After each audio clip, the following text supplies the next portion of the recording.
Welcome to the Bookish Hour with your hosts, Sarah E. Burr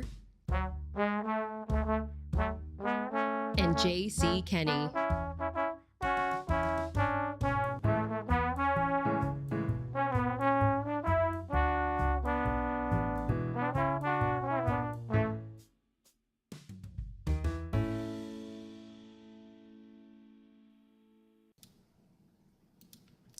And we are live. Good evening, everyone, and Happy New Year. Welcome to the Bookish Hour. We're so excited to be back and being bookish with you all. My name is Sarah Burr, author of the upcoming release, DM Me for Murder.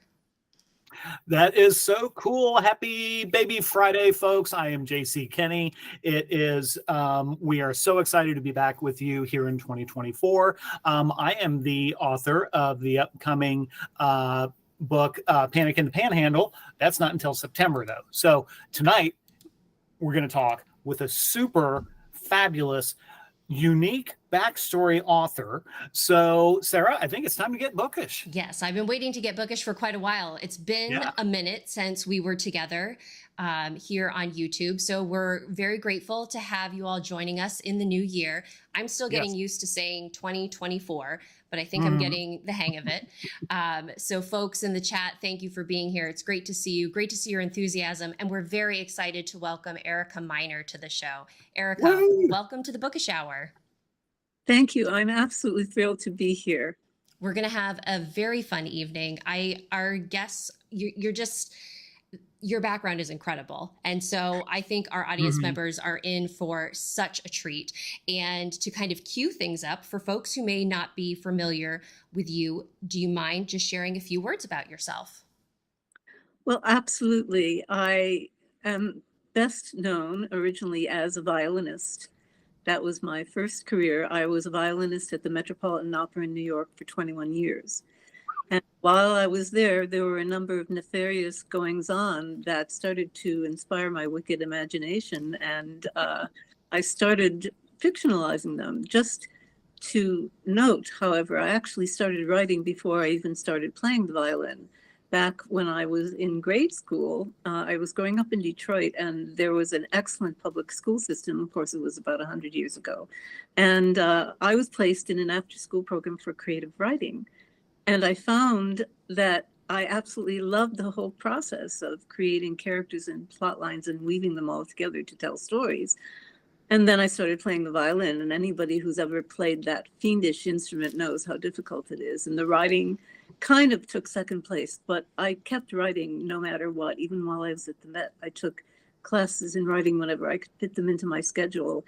And I found that after I left the Met, that was the perfect segue to my next creative outlet, to go back to my writing. And I've been writing ever since. Now, tell us how your experience with the Met had led to the creation of your mystery series, the Julia Kogan Opera Mysteries. Well, I discovered while I was there that an opera house is the perfect environment for mischief and mayhem. What goes on behind the scenes can often be more dramatic than what happens on stage. And I couldn't help but notice this. After a while, I started making note of some of these things that went on. For instance, in the middle of a performance one day of a broadcast that was being sent all over the country, some guy in the audience decided to commit suicide by taking a flying leap off the balcony. Fortunately, he waited until the intermission to do the deed, but it still was pretty shocking. And that's only one of many. So I thought to myself, how can I not write about this place? It's just too good to pass up. And plus, you know, everybody hates each other. And there are these people are jealous. There are egos. There are divas who are rivals with each other. I mean, it's such a rich environment for that kind of chaos. And so I started writing about it, and I thought, why not write a murder mystery and kill off all the people who made my life miserable? I feel like that's how a lot of us begin our murder mystery experience, where it's like, how can we channel our aggression in a productive way? I would love to hear more about Julia herself, because in reading your second book in the series, Prelude to Murder, Julia, she's very young, and I will admit I don't know much about the world of the Metropolitan Opera, but when I read that she was a 22-year-old in your debut of Aria for Murder, that she was 22 years old, she was this accomplished violinist, I was like, how did this girl do this? And so I would love to hear more about her character and how she came to be in the position that she's in. Well, it's actually interesting how many parallels there are between Julia and myself, because initially I thought, well, who else to write about but someone who's a young violinist just starting out at the Met?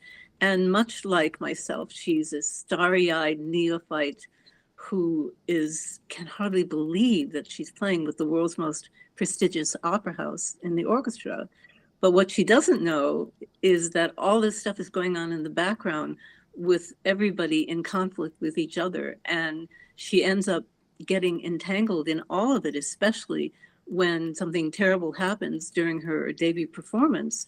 And the next thing she knows, she's involved in a murder investigation, and she has no inclination in that direction whatsoever. She's just an artist, a very talented kid who managed to blow away the competition in her audition and get this position.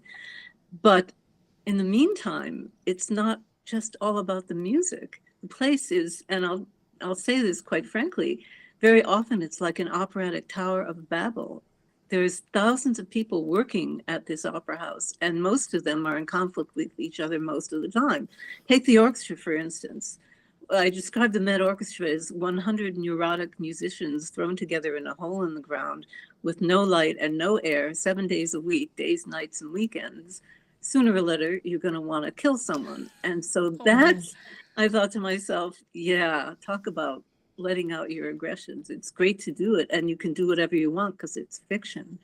So I created Julia as somewhat a clone of myself. But the beauty of writing fiction, one of the beauties of writing fiction, is that you can create a character who may have your own characteristics, but has characteristics you wish you had yourself.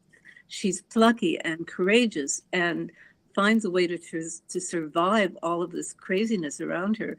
And I know I could never be that brave. So she ends up surviving, spoiler alert, from the first Aria for Murder, where she gets entangled in the investigation. She finds out who is the perpetrator, and she ends up discovering some inner strength in herself that she didn't know she had. And so I felt that also because one of my readers requested me to write a sequel, I thought, why not have her go to the next level in the next book, Prelude to Murder? And so it's a very challenging situation for her, even more than the Met in some ways, because of her performance and her excellence in getting through the season, having lost a very important person to herself, but also playing the violin like, $1 million, which is what is expected at the Met. So I thought, and then one of my readers said, write a sequel and set it at Santa Fe Opera. And I thought to myself, what a great place. I mean, an opera house in the middle of the desert, talk about crazy. And so I have Julia then just 1 year later, with only 1 year of experience under her belt, going to Santa Fe as concertmaster of the orchestra. Now, for those who don't know, the concertmaster is the most important musician in the orchestra. This is the first of the first violinists. And when you go to like a symphony orchestra concert, you see that this person sits right next to the conductor's podium. This is the person who tunes the orchestra before the performance. This is the person who, if something goes wrong on stage and the conductor has to pay all their attention to that, the concertmaster is the one who's leading, who everybody is looking at to make sure that there's no train wreck, which can always happen because, like a baseball game, every performance is different. So here's Julia at age 23 being the concertmaster of an important major opera house for the first time. And she's excited, she's stressed about it because it's a very important position.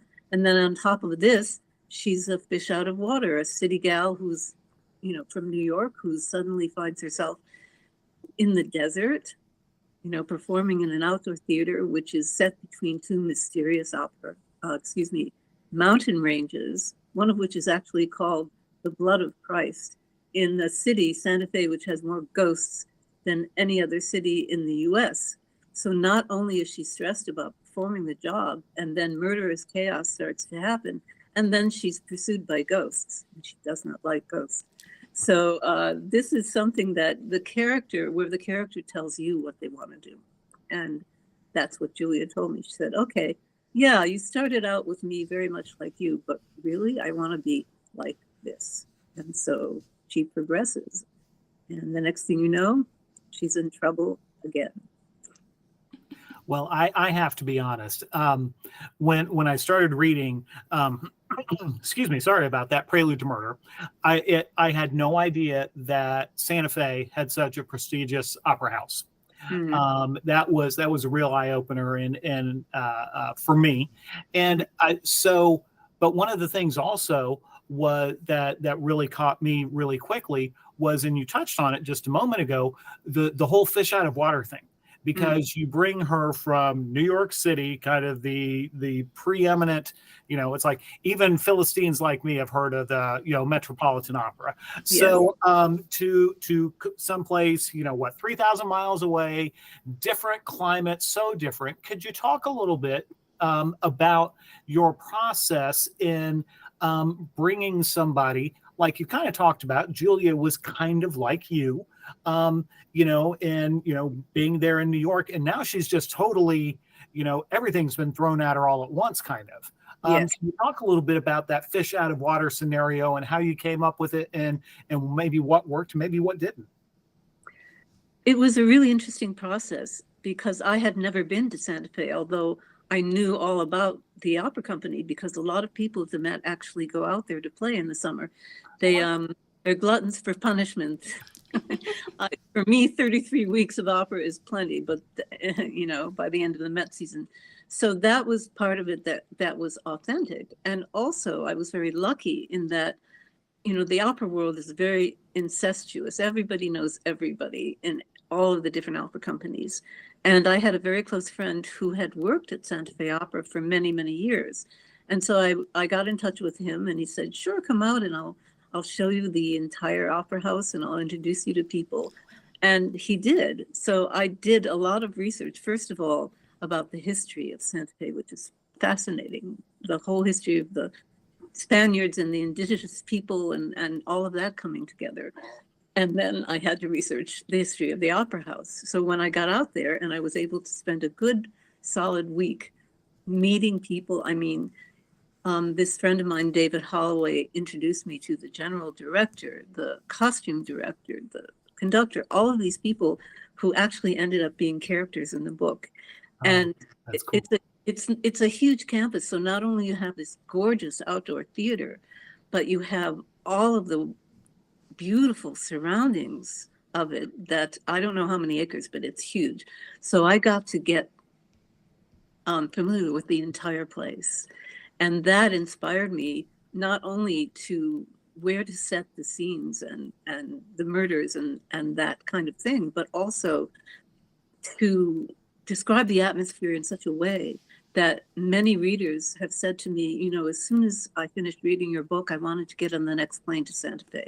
Because it sounds like such an incredible place, and it really is. So I had such a great experience there. And because of that, I was able to, because my intense study of the place, and I took lots of videos and all of this kind of thing to refer to when I got back home and started to write. And it all just kind of blossomed into this story with characters who are quite surprising in many ways. They quite surprised me, as a matter of fact. So I was really lucky that I was able to really get into the details of what that place was all about, the Opera House, the city of Santa Fe. I had a conversation with a Navajo Indian. All of that came, a Native American, all came into play in this story. And so, and the ghosts, some people say, well, the ghost of the founder is still hanging around, and it got Julia all hot and bothered about, is he going to come after me? So it just kind of kept flowing, and I had the greatest time with it. It's an amazing place. JC, you and I were thinking along the same lines, because as I was reading, number one was so, at first, Erica, I was like, wait, I thought you lived in New York, but you wrote so authentically about Santa Fe. It's like, well, maybe she lives in Santa Fe now. It was like such a vivid experience to have you capture not only the scenery, but the atmosphere of the Opera House and, the hotel that Julia is staying at. But another thing, I was so impressed by, and it got me thinking a lot about what makes a story. And Erica, JC and I both write cozy mysteries, and in cozy mysteries, we return to our characters, we return to our town kind of time and time again. We have those bonds with not only the people, but the places. So the fact that in your second book, you're taking Julia away from everything that she knows and going on this new adventure, I thought was really exciting and really fun, because it reminded me that, it's not necessarily the place that we need every single time that we're with our characters, but it's our characters themselves, and speaking to the strength of how the characters really lead us through the story. So I thought that was a really exciting avenue for you to pursue and for you to bring the reader on. Yes, thank you. It really was. When you think about it, there are so many opera houses in the world, and each one has a totally different atmosphere, totally different history to it as well. And to me, that's kind of endless material, because I keep thinking about, okay, the reason I'm setting the third book in San Francisco Opera is because someone there had asked if I would be interested in doing that. And, it just kind of went on from there. So I feel very lucky that I've happened upon this subject where there's such potential for all kinds of different atmospheres and different characters coming into play. But what it comes down to is that an opera house is the perfect atmosphere for mischief. That's all there is to it. And I think that because I've been accused of having a wicked imagination, I can take all of those atmospheres and create something fascinating and terrible that can go on there with a bunch of characters who are just always pushing the envelope, and they're maddening, but they're also fascinating. And they reflect what's going on with the characters on stage as well. It's like art meets life and vice versa. It's kind of limitless, which I think is something that keeps me going. Well, and one of the things that I just want to say that's really cool, first, before I do that, I'm going to say, I want to send a shout out to folks who are watching with us live here. We got our good buddy, Mark Baker. We got our good buddy, DHB. We got Farmhouse Reader and another friend, Rotorhead. So thank you all for being here. If you got any questions for Erica, be sure to drop them in the chat, because I could ask so many questions from the musical end, Erica, because my younger child is a trombonist. So he's band, not orchestra, different things, I realize. But one of the things I wanted to mention was I think it's really kind of cool for folks with your stories, because I think it's easy for us to think about, when we're thinking operas or things like Opera House Mysteries or things like that, it's easy to go straight to, like, say, for example, Black Swan or something like that, where the focus is on the dancers, the people you see, and not necessarily the people you don't see down there in the pit. Exactly. So as the father of a young person who's been in the pit, I just want to say thank you for that. And could you talk a little bit about that dynamic of what's it like down there? Because you kind of talked about, you got a lot of people in an enclosed space. Could you talk a little bit about what folks like that, or, about like Julia, just in particular, deal with? What you're dealing with more than anything else is personalities. You have a bunch of people, all who have different personalities. They have different approaches to their art, and they have different hangups. And these things all clash with each other on a constant basis.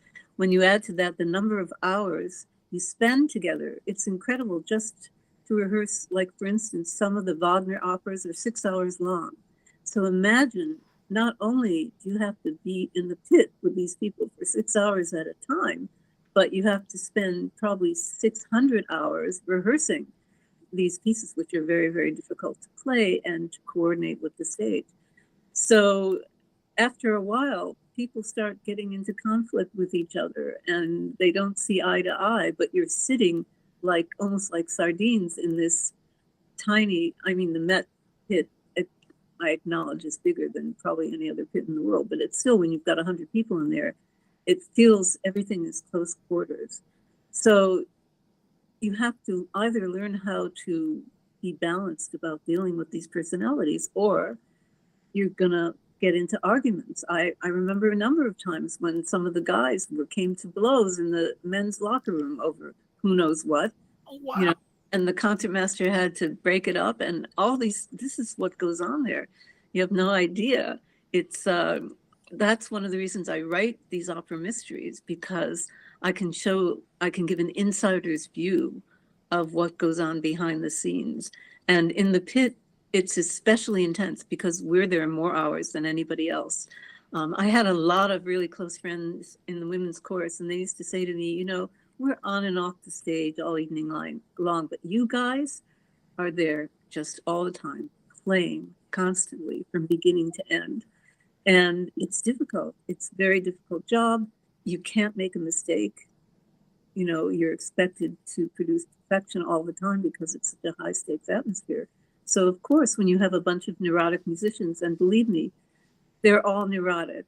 I mean, some are less neurotic than others, but you know, it's part of becoming a musician, being that good at your instrument. You have to have practiced so intensely for so many years, and also going through this audition process of competition with 100 or more other people who are playing the same instrument, trying to get the same job. By the time you get there, you're already pretty stressed out. And then you have this atmosphere where the conductor expects perfection out of you. The people who are sitting near you are just waiting for you to mess up. Trust me. And that's true confessions.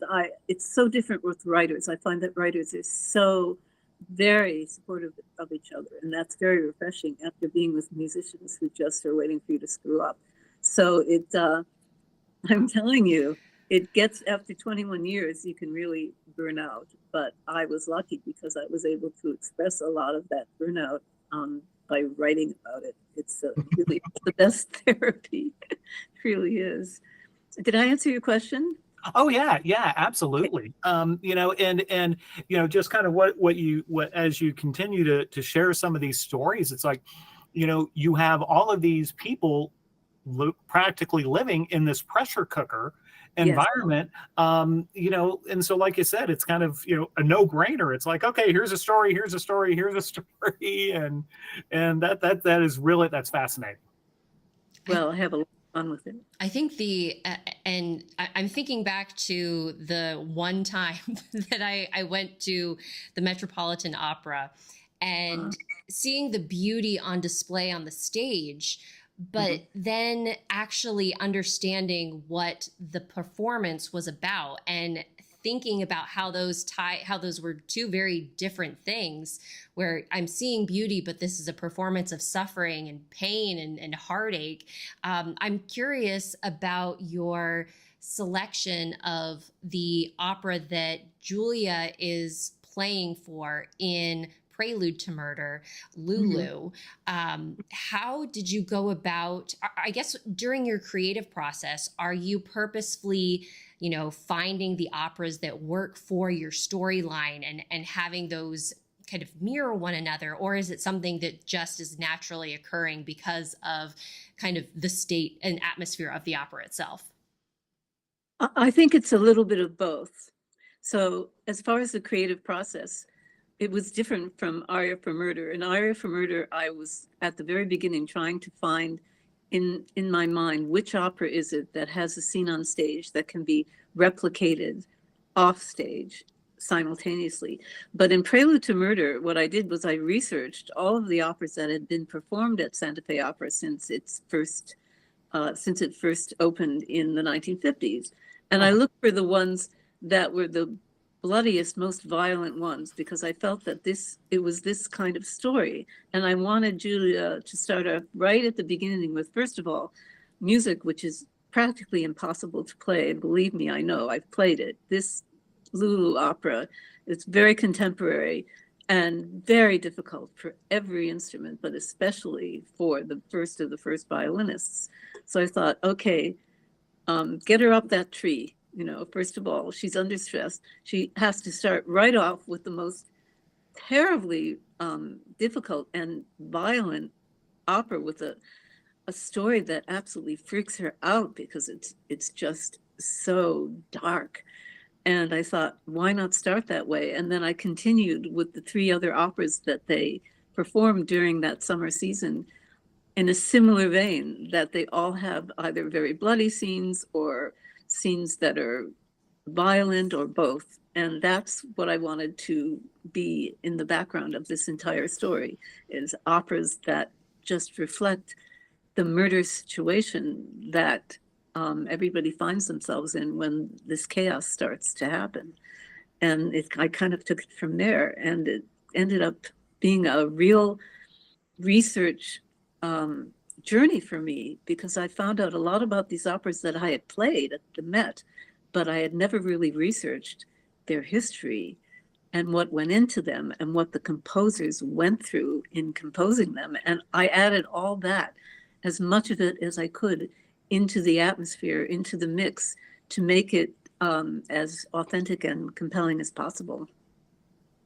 It's so atmospheric, because when Julia is kind of sharing with Larry, who I would love to talk more about in a minute, when she's sharing with him about, kind of this is what we're getting ready to do, and she's explaining it, it's like, wow, like this is really heavy, intense stuff, and it's kind of really is a foreboding measure at that point. It's like, ooh, things are gonna get a little dark for poor Julia during her time in Santa Fe. Yeah, a little dark. Yeah. I mean, we have an opera with Jack the Ripper as one of the characters. It's going to be very dark. Yeah. And we have a comment in our chat from viewer Mark, who is saying one of the reasons he enjoys Cozy Mysteries is that he can get behind the scenes look at some of these worlds that he's never had experienced before in person. And it seems like the your background, Erica, is just like jumping off the page in your Julia Cogan opera mysteries, because you're getting just this immersive experience. And I really appreciated that it's not sugar-coated, because I think sometimes that can happen.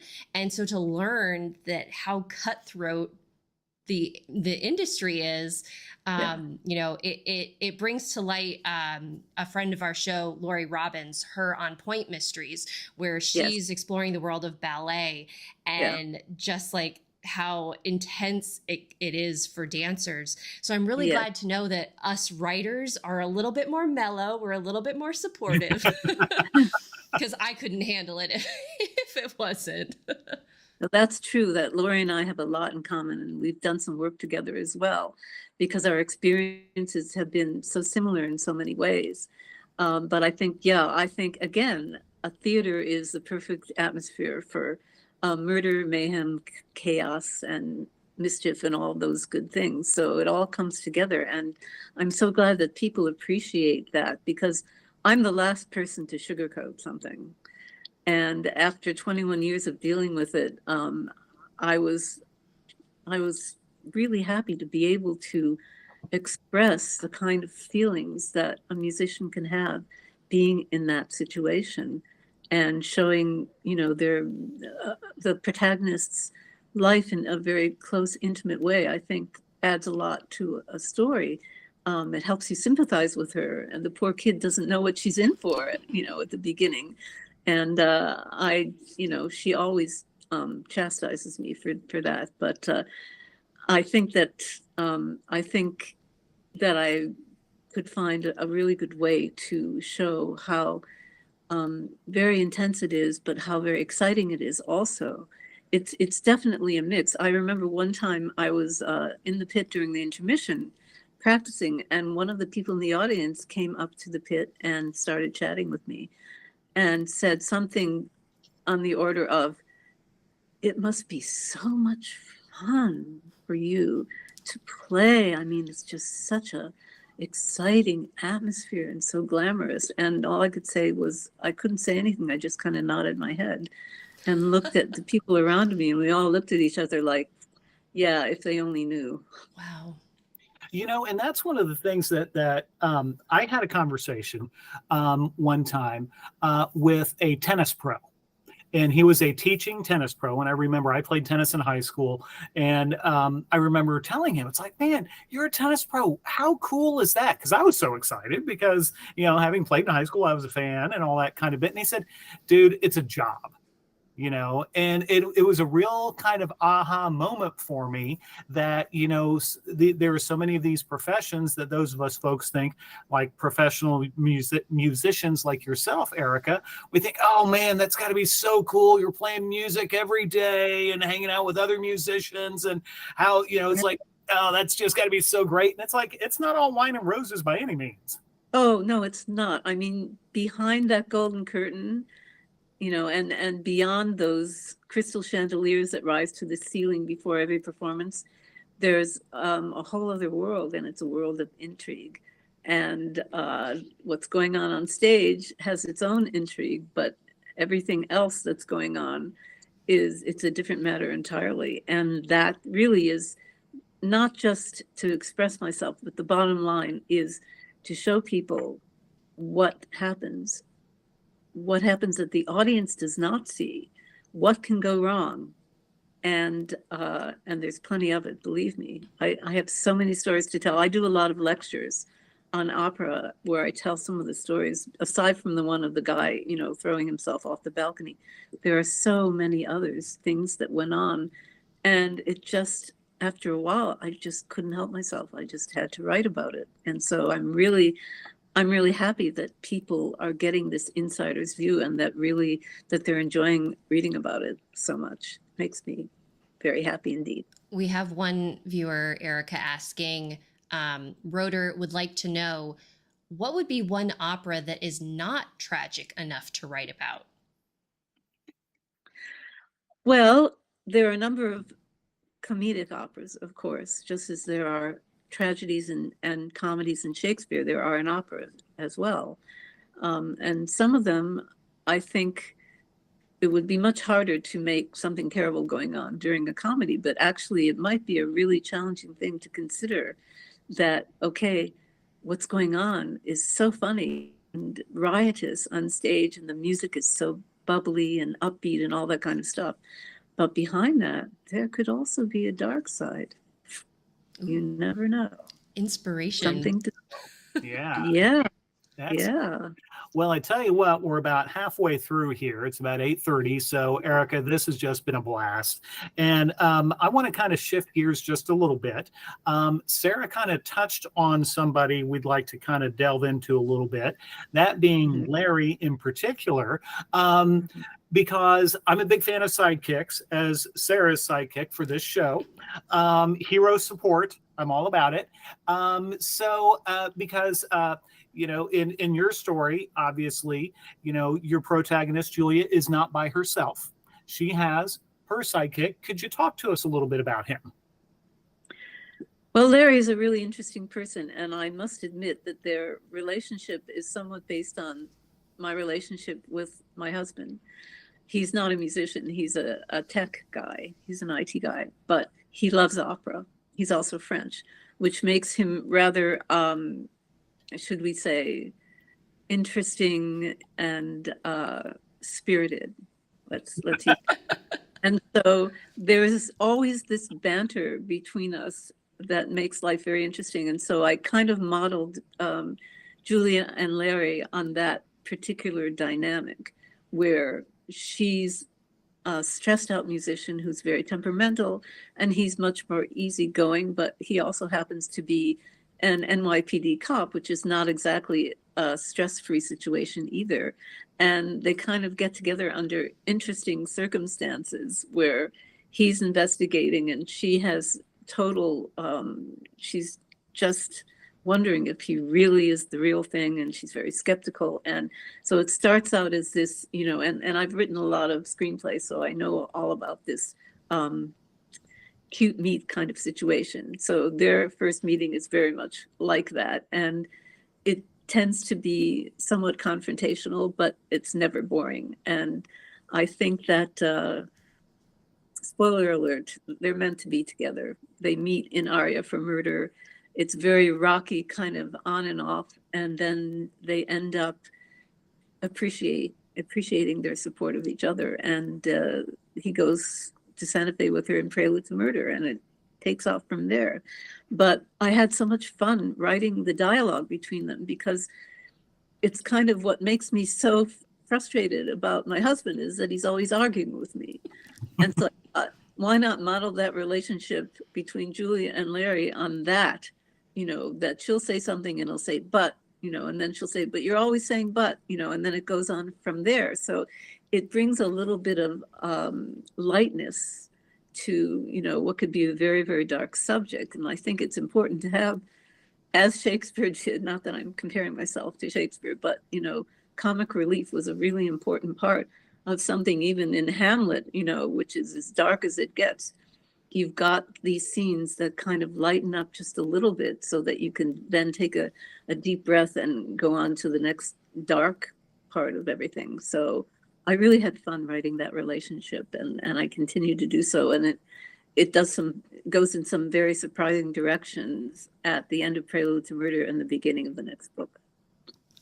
As we were being introduced to Larry in Prelude to Murder, I was like, I really was just caught by their conversation and how easily they were kind of ribbing on one another. Mm-hmm. And yet I thought a very telling moment is when the first night that they're staying in the hotel and Julia is feeling this presence in her room, and she's like, I'm not going to stay here another night. And she goes and requests a new room. Larry mm-hmm. is wise enough to not I'm not going to make fun of her for this. I'm not going to poke her about this particular item. And it's it was really cute and heartwarming to see that, that support, that teamwork that they display kind of right at the gate, so that we as the reader feel comfortable with them. We're rooting for them. We're ready to go and see what happens. Yeah, they definitely are a team, and quite a fascinating team. And they get to know each other, and as you do when you've been in a relationship with someone, you get to know them, and how to push their buttons, and when to back off. And that's a very kind of it's a sticky kind of situation to be able to tell the difference. And so with Larry, yes, I mean, he has learned that she's a little petite thing and very young, but she's feisty. And so he knows when he can rib her and when he really shouldn't. And it's a fine line, and it makes things interesting because you never really know what's going to happen next between them. And it was so much fun writing that. Well, and one of the things that strikes me that sounds really cool about this, and Sarah, in your books, especially your Coco Klein books, the theme of friendship, or of deep friendship, even if you're not necessarily romantically connected, which maybe you are, but also even if you're not, of having that other person's back, that this person means a lot to you, and I love you, so I'll be there to support you. But at the same time, if I need to kind of, do a little wag of the finger, I'll do it. And I think that's so cool, that both of you bring that to your storytelling. Thank you. Well, thank you. It's a lot of fun to do. And I look forward to making it even that much more so in the next book. But yeah, they do have a good time together. There's no question. And it's tough to be in a relationship with a musician. There is nothing, no question of that. we're very temperamental, and we're very stressed out much of the time. And to be able to deal with that and do it in a balanced way is a real challenge. So I think, and it's an important part of writing a book of fiction, is that the characters challenge each other. And that is an important part of the relationship between Julia and Larry, that they really do challenge each other. And that keeps it lively and interesting all the time. So that's something I was trying to accomplish. And again, it's a lot of fun to write that stuff, to see how much I get away with. I was wondering, who are some of the other characters in Prelude to Murder that you would maybe like to tease our audience members with? Who else does Julia encounter? Because she's in a new area, she, we get a whole new cast of characters for her to interact with. So who are some standouts for you as you were writing them, as well as how you think that they play into the story? Well, first of all, I thought it was important to bring characters that she was familiar with, such as Larry, and also her sidekick, her best girlfriend, Katie, who's another violinist. And Katie's character and Julia's are completely opposite.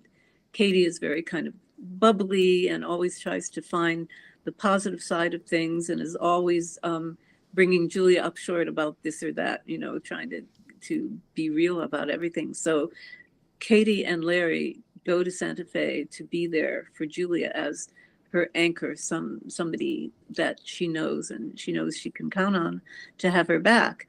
But then once she gets there, she first of all, she meets her assistant concertmaster. This is the person who sits next to her on this first stand of violins. And he's a great guy. He's absolutely got her back musically, helps to anchor her when things started happening where she has to suddenly leave the pit for some reason. He's always there for her. But the guy behind her wanted her job. And so she can feel his eyes boring into her from the back, just knowing, that he's going to want to look for any opportunity to want her to screw up. So there's that. And then she has another friend from the Met who was not introduced until this book, that is the mezzo-soprano Marin, who happens to be in total conflict with this terrible Italian diva, Emilia.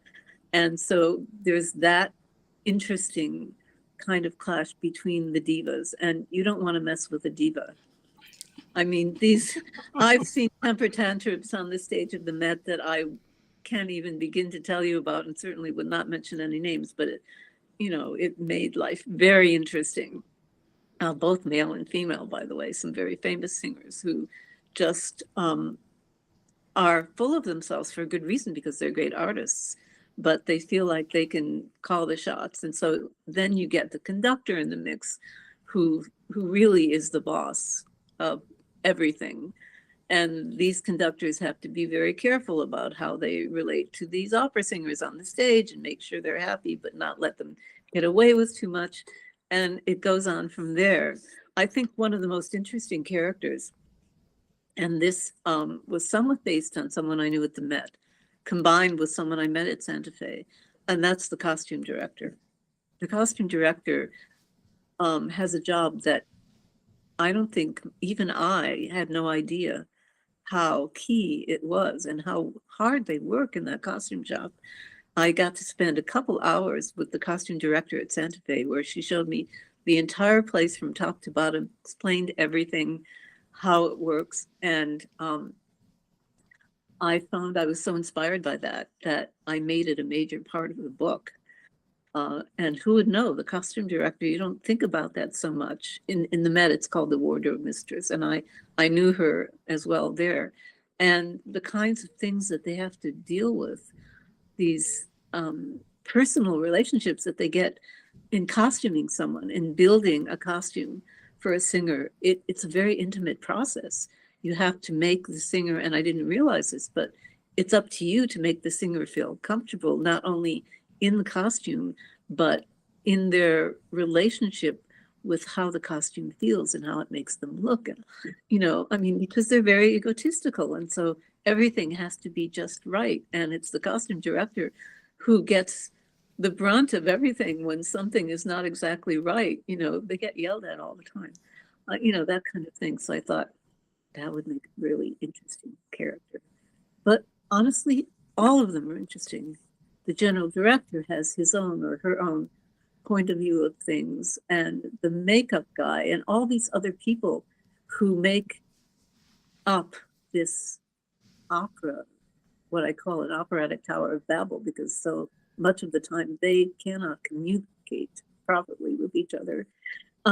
So yeah, I could go on and on about the characters, but I had so much fun creating them because I was creating them from the experience of having met them and watched them work and spend all that time just taking in all of this like a sponge, and then sitting down and writing about it all. It's endlessly fascinating, that place. One other question that I had in regards to your characters, and this is more of a kind of a stylistic question. In the front of Prelude to Murder, you actually have a cast list or a character list of who everyone is and their title, which I found extremely helpful because there are a lot of parts that are moving throughout the novel. But I was also like, oh, well, this is kind of like, when you're at a show and you're given a playbill and you see who your cast and who your cast is and everything. I wondered, was that a purposeful nod to an opera, or was it just something that you're like, what, this makes sense for me logistically as I'm writing? It was mostly the latter, because as I kept writing and creating more characters and more people started encroaching on this place, I thought it's going to be really confusing if I don't set this up for people to at least get the most important characters straight as to who is who and who does what. Because again, there are hundreds, thousands of people working there, and they all have different jobs. And I thought it would be really important for people to be able to not only see that at the beginning, but then go back and refer to it later if they need to, as to, wait a minute, how does this character relate to Julia, or what does this character do in the opera house? And so that's the main reason why I did it, just to make it as clear as possible for everybody and not get confused, which can often happen. Well, and speaking of confused, I'm easily confused.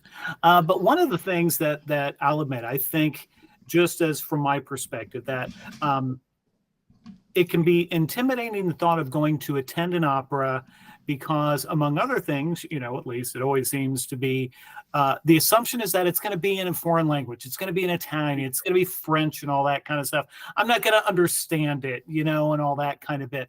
So if you could be so kind, could you maybe recommend one or two operas that would be kind of like, hey, for folks who don't know opera, what would be a good one to check out that maybe, could be, I don't know if there's such a thing as, an introductory, if it's going to be your first one, go see this. Yeah. Well, first of all, anybody who goes to an opera these days has a big advantage over people from former decades, because now almost every opera house has surtitles or supertitles. So translations of whatever is going on usually, yeah. At most opera houses, it's above the proscenium, the proscenium at the top.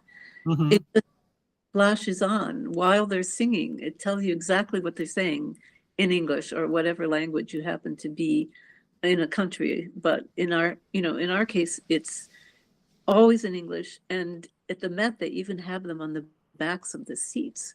So you don't That was really cool. have to look very helpful. So you're going to know what's going on. That's definitely a big part of it. That said, there are a number of operas that are so, how should I say, complicated, and the music is very heavy. I admit that, it's true, especially like Wagner, for instance, that you're going to want to start with something that's a little bit more accessible. So the two operas that I always recommend to someone for the first time are, one, The Marriage of Figaro by Mozart, which is, of course, it's Mozart. So the music is brilliant, and the story, it's based on also a French play from the 1700s. Brilliant. and so funny. And when you have the super titles that you can read and know exactly what they're saying, when it comes to comedy, that's super important, because otherwise some of the jokes will go over your head, because it's almost always performed in Italian. So I would start with The Marriage of Figaro. It's a fun story. The characters are off the wall, crazy and wonderful, and have these ridiculous relationships with each other. And in the end, all's well that ends well, kind of thing. And the second one I would recommend is Puccini's La Boheme. Mm. And this, first of all, the music is so familiar. There's certainly hardly a person in the world that won't recognize at least some of the music from this opera. It's that popular, but also the story just completely draws you in. It's terribly tragic, and it's going to be from the very beginning, but the characters are so well drawn, and they all have different things to bring to each other, and they're very close, these very closely intertwined, these relationships. And when you couple that with the music, that's absolutely irresistible. It's so gorgeous and so affecting that even if you don't see the translations, you know exactly what's going on. That's what's going on. It's that well done. And the same holds true for Carmen. I remember once I was coming back from doing a lecture somewhere, and I was in the van with the driver and told him where I'd been. We started talking about opera, and he seemed to be the last person who would know anything about opera, but he had something really interesting to say. He said, I've only ever seen one opera, and that's Carmen, and it was in French, and I don't know any French, but I didn't need to, because the characters are so well drawn and the plot is so tightly knit and written that I knew exactly what was going on throughout from beginning to end. And that's very telling.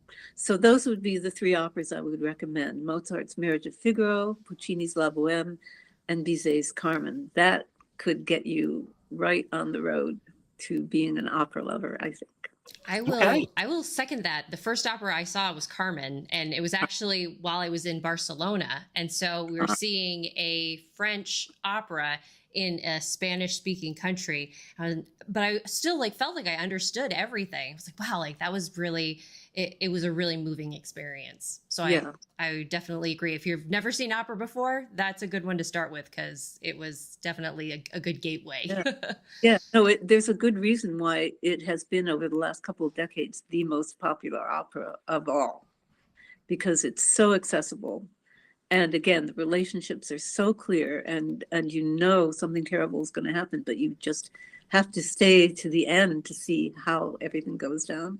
And I think it's very much the same in a novel. When you're writing fiction, you want people to want to stay until the very end, even though they have a clue as to what might be happening or who done it. They still want to read how it all goes down. That it's really important. And when you can do that in an opera, and I have a friend whose little motto always stays with me. She says, the only thing better than a great story is a great story with music. And so that's what opera is all about. I have absolutely no objectivity when it comes to that. Well, I think that's a great, your recommendations for opera are a really great segue into our final portion of our hour together. And so, Erica, if you wouldn't mind, could you tell us, any recommendations for what you're reading, what you're watching, consuming, listening to, that you can share with our readers? Oh, absolutely. I'm a PBS junkie. Woohoo! So yeah, I absolute pushover for anything on Masterpiece Theater, whether it be mystery or a period piece or something like All Creatures Great and Small. Oh my God, I love it. No, I love it. But I'll tell you something else. I also, whenever there's a show called Doc Martin, which I don't know if you're familiar with, and whenever there are reruns of that, and I think I've probably seen most of them by now, I cannot resist, because that one, that has a mystery element to it, because you never know what caused something to happen or what caused somebody to get sick or there are terrible things that happen during that show, but the characters, I just love them. I love them so much. He's maddening and frustrating, but he's just great at what he does. And, he's almost always right. And the relationship between him and Louisa it's very much like Larry and Julia.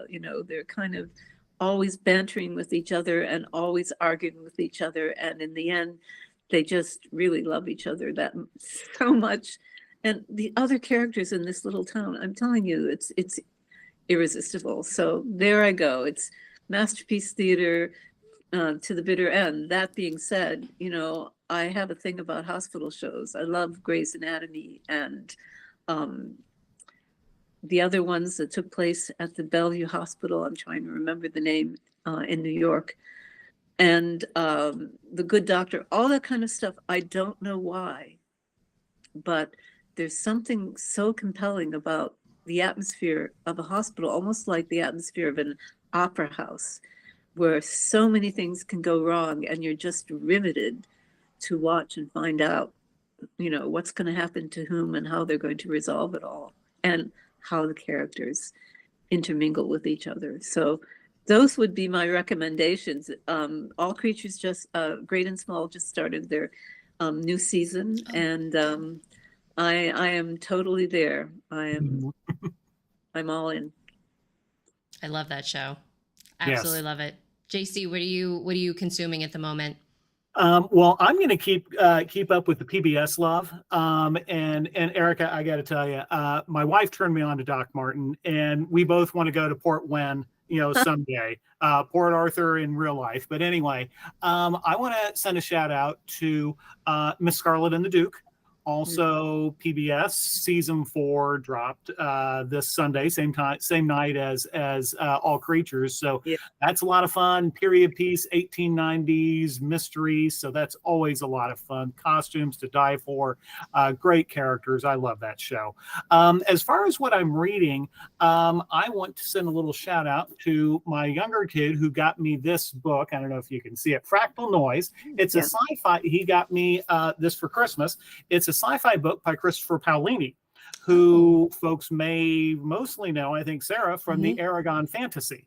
So this is a sci-fi book, and so I'm getting kind of my sci-fi kick from that. So those are a couple quick ones from me. And Sarah, how about you? For my new podcast obsession that I have, it's called Case File. I started at episode 1. They've got 600 episodes available at this point in time. It's literally a man in Australia reading through a case file. So it's very direct, very, gives you all the details that you would need to know about a murder investigation, but without kind of the commentary that you would get maybe on another podcast. So I'm learning a lot about not only the Australian judicial system, which has blown my mind many, many times with how they do sentencing. And I'm just like, wow, I can't imagine letting someone who's killed 16 people out of prison in 30 years. They have a really hard time with life in prison, at least in the cases that I've listened to. So Case File, if you're really into true crime, it's very, very informative. And then watching my new anime favorite is called Spy X Family. I'm absolutely loving it. It's a spy and an assassin have to have a fake marriage together, and they adopt a daughter who is telepathic and can hear their thoughts of being a spy and being an assassin. And she's the cutest little thing ever. It's completely surpassed all expectations I had when I started watching it. Absolutely love it. So if you're anybody out there who's remotely into anime, Spy X Family is fabulous. Wonderful. Well, that is so cool. Thank you for those recommendations, ladies. Unfortunately, we are about out of time. Erica, this has been an absolute blast. While we still have a couple of minutes here, could you tell us, what is up next for you as a writer? Do you have any in-person or online events going on? And can you tell us a little bit maybe about what is next for Julia? Well, I actually am very involved in doing my opera lectures right now, but everybody I lecture for is perfectly happy with me pitching my books as part of it. So that's always a good thing. I just actually finished a very long spate of in-person events for Prelude to Murder. I don't have anything yet scheduled for the next book since it's not out until October of this year, which actually is going to come very fast, I'm sure. So that's what I'm involved in, is doing these lectures, getting through lecture season, and writing the next book. The next book, which takes place at San Francisco Opera. And again, I'm very lucky because I know a lot of people there from the general director down. So in writing the book, I've been researching, I've been able to spend time there and go through the entire opera house and find out just how creepy it is. It's got quite an interesting, fascinating history, which I've done a lot of research on. And also, the opera is actually involved with the history of the city of San Francisco and the gold rush. And all of those elements come into this book, believe it or not. So I have a lot of fun with that. I met a stagehand who claims that he saw a ghost up in the rafters, and it kind of goes on from there. So Julia, again, is going to be concertmaster, but this actually takes place a few years after Prelude to Murder, because something happens at the end of that book that is kind of a cliffhanger, and you're not sure where she's going to go with this surprise situation. So I'm going to start right off the bat with that, introduce a brand new character who's going to be quite fascinating and lively. And we're going to do Wagner's Ring, you know, the 4-opera cycle that everybody is so enamored of, you know, 20 some hours of music totally. And that's going to be a huge challenge for Julia to be able to deal with the murder and mayhem that's related to that cycle of operas. So it's going to be a lot of fun. I'm really looking forward to getting it all done and getting it out there. Well, it sounds like we're going to have you back on the show to discuss Yes. it, because I'm also realizing that we really didn't get into the paranormal aspect of talking about ghosts, which I absolutely love. So, Erica, you'll definitely have to join us again here on the Bookish Hour. Absolutely. Yes. It was absolutely wonderful speaking with you this evening. Thank you very much for being here. Well, thank you both. It was my pleasure, and it will be my pleasure to come back again once the next book is out and you've read it and you find out where everybody's going. And poor Julia, she just is a survivor. That's the way I want to create her. So a glutton for punishment, just like her writer. Aren't we all? Indeed. Well, again, everyone who joined us this evening live, thank you very much for being here. You're a wonderful audience, and we're thrilled to be in 2024 here with you. We'll be back with another episode of the Bookish Hour later this month on Thursday, January 25th. Our guest will be cozy mystery author Paula Charles, celebrating her debut novel. So that will be very exciting. But until then, everyone, stay safe, stay healthy, and stay bookish. Have a good night, everybody. Bye-bye. Thank you so much. Bye.